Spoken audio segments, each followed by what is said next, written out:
বাইরে সাংবাদিকরা অপেক্ষা করছে সরকার কি সিদ্ধান্ত নেয় জানার জন্য। স্যার, আমি ঘটনাস্থলে গিয়ে যা বুঝলাম এর জন্য সম্পূর্ণভাবে দায়ী লাইফলাইন। 5 মিনিটের জন্য ঘটনাস্থলে গিয়ে আপনি বুঝে গেলেন কে দায়ী?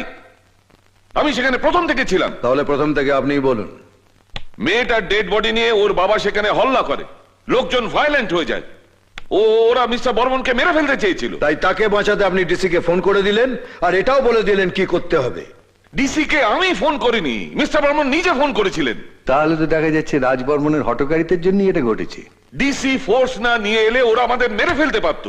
আপনার আর রাজবর্মনের গায়ে মারের কোনো দাগ নেই, কিন্তু হসপিটালে মর্গে যারা আছে তাদের উপর গুলির এবং পুলিশের লাঠি দাগ দুটোই আছে। স্যার, আপনি এই মুহূর্তে লাইফলাইনের সমস্ত কাজকর্ম বন্ধ করার আদেশ দিন।